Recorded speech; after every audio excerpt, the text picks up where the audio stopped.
hindi ibig sabihin na nag-affirm ka, yumaman ka na. Mm. That's not true. Do you agree with that? Yumaman ba ako? Ngayon na, before tayo mag-shoot, Yeah. naisip ko lang dami kong kaibigan na afam ang asawa. Mhm. Ako, syempre, di ba? Afam. Another, shout out to Joselle, American yung asawa. Shout Mm. out to Poit, Australian, Japanese ang asawa. These are very good close friends of mine. Yeah. So, and then the way we met our afams, iba-iba. Parang, like ako I met him in an event that I organized. Yeah. And then yung isang friend ko, sa cruise. Kasi she was working in the cruise. Kasi katrabaho niya sa cruise. And then yung isang friend ko naman sa Siargao. Ay, sosyal. So, paano ba makakuha? Saan ba? Nahahanap ang mga afam na to? Lalo na sa Pilipinas. I think- Bumble ba? Tinder? Siargao? I really don't know how to get that, no? Kasi kahit pumunta ka lang sa BGC, puro foreigner na nandun eh. Pumunta ka sa Makati, puro puti na yung makikita mo dun. All of the above nandun na. Pero I think the easier way to do that is to go online. Kasi how can you, ang hirap kasi lumabas-labas, paano kung may trabaho ka? Ano yun, araw-araw ka lalabas? Para yun na yung ginawa mong trabaho, para kang addict nun. Di ba? Parang binibenta mo maghanap yung sarili ng mo. Para lang, hey, hi, Diyos ko, day, parang ano, baka sabihin nila, pokpok ka ba? Pakakaloka, day, hindi naman maganda din yun. So, it could be two things. Siguro online, and then you really have to bring yourself out there. Yeah, okay. Pero sa akin kasi, hindi kasi ako lumalabas eh. Nagtatrabaho kasi ako lagi, tas mami na. Hindi, Bumble.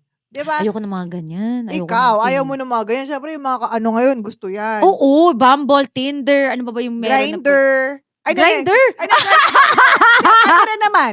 Kung afam na LGBT, di ba? Pwede rin naman talaga. Oo, pwedeng Grindr. Grindr. Siguro, yun, pwede nilang, humanap ng afam doon, di ba? Or kahit sa mga Instagram, di ba? Hanap ka doon, like, mag-scroll ka. Actually, meron nga sa Instagram pwede mo nga lang i-DM lang yun eh. Yun Hi! yung point ko. Pwede mo nga i-DM talaga. Kung mag-DM back, good for you. Perfect. Congratulations. Kung hindi. Diba? Oo. Parang sa akin lang, we are in this era now na napakadali. It was so easy. Pero really, I feel like, no, yung time na hindi pa super sikat yung Instagram, yung Facebook, yung I met, Social media. yung social media when I met my daughter's father.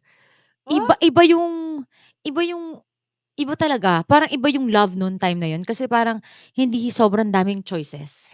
In other words, hindi siya hook-up culture pa. Oo. Ngayon kasi, ayoko nung ganyan na parang date kayo, tas landian, may agad. Yung kikita kayo, yun na agad. Ayoko nang ganun. Oo. Yun nga lang, kaya nga sinasabi nila sa akin, may nag-comment nga sa akin eh. Kasi parang nagsalita ako na, dapat ligawan mo ko. Sabi nila sa akin na, ba't ka paliligawan? Ang tanda-tanda mo na. Feeling mo naman. May gumanon sa akin. Tapos parang sabi ko, ano naman kung feeling ako? Hindi naman kita sasagutin kasi tsaka ka, wala kang pera, ginanong ko siya. Kasi wala kang panligaw, cheap. Ginanong ko, parang ang kapal ng mukha, ayoko ng ganyan. So, you have to respect people's parang choices. Kung ikaw gusto mo makapag-eme that moment, 5 minutes na na-meet kayo, go ahead.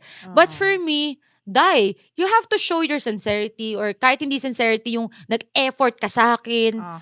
Hindi ibig sabihin nilabas mo ko, mahalikan kita. No! How dare you? Parang yun yung ayoko sa situation na with dating na akala nila sinamahan mo na lang sila, pwede ka na lang galawin na. Oo, totoo. Ayoko nang ganun. I don't know but everybody has the right to do whatever they want. Hindi ko naman sinasabi na nakipag-eme ka na on the day, malandi ka na. No! Some people, they end up being married to that person and they have kids now. I know some people like that, my friends.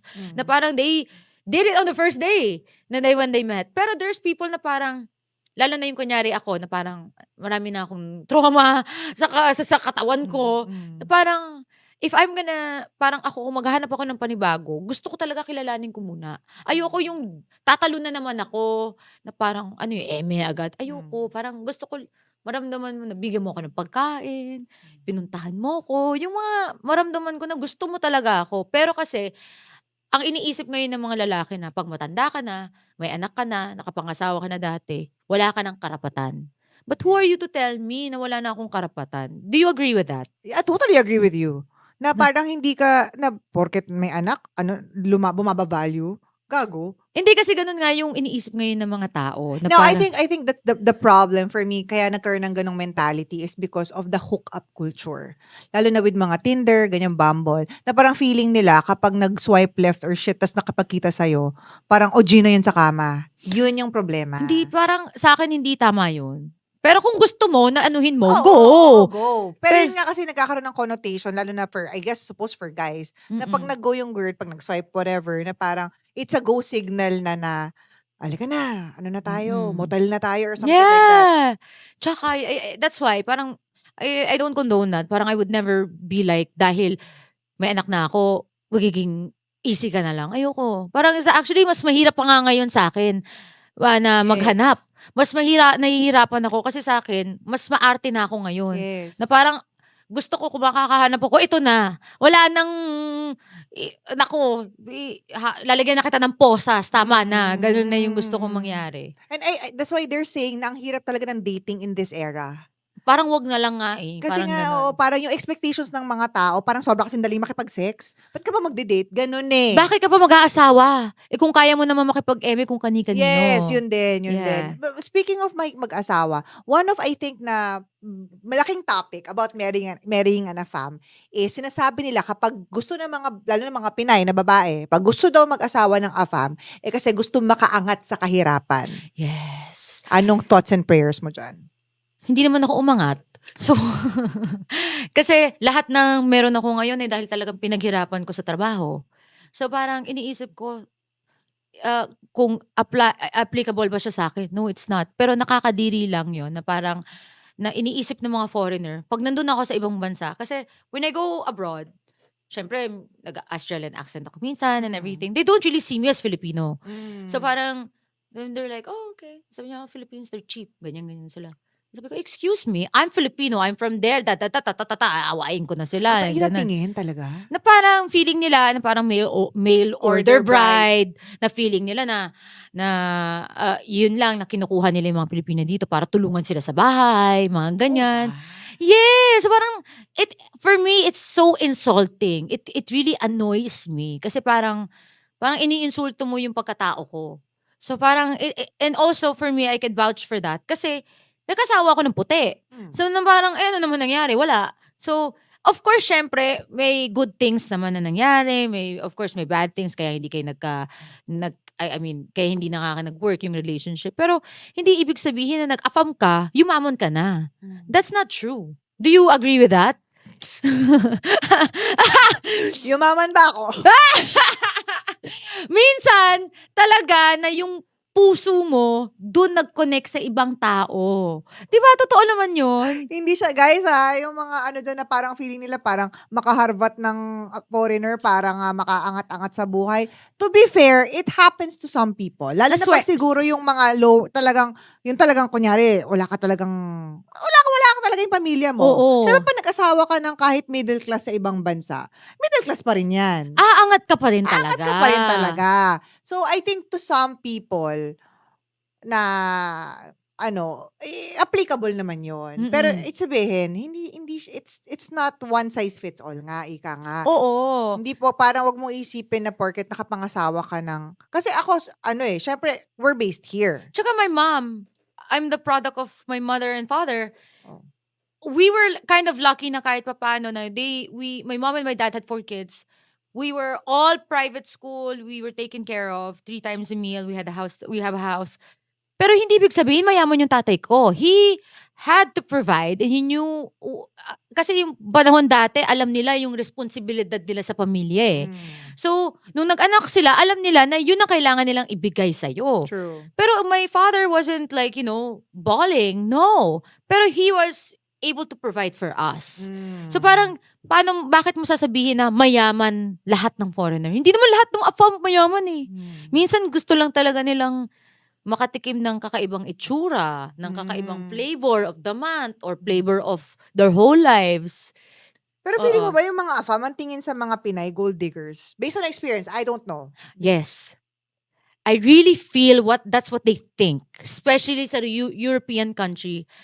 When you are in Europe, when you hear an Asian person marrying, their family, they think na kukunin mo yung pera nila. Sabi ko nga, sana nga may pera eh. Wala namang pera, ang dami pang salita. Ayun ang nakakainis, di ba? Sana may totoong gold to dig. Eh, wala ka lang ang gold, arte-arte mo pa. Che, nakakainis, di ba? Ayun ang ayaw ko eh. I love you! Oh my God! So, such an Aries. You're such an Aries. I love it. What's your your sign? Guess. You will never guess. Taurus? No. You will never guess. I don't look like my sun. Sagittarius. Gemini. Oh my God, I don't You will know. never guess. I don't look like my sun sign. Kaya nga eh. I'm Cancer. Cancer. Exactly. Oh my God. Pero my rising kasi is Leo. That's why I have this kind of outward persona. Pero I'm really Cancer.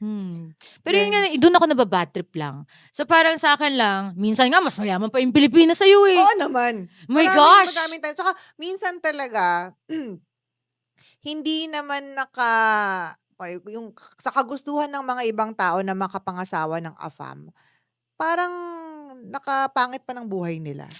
Kasi yun yung focus mo eh. Instead na iniisip mo na gusto mo makapangasawa ng mabait na lalaki, yung magiging yung compatible kayo, i-target mo agad foreigner.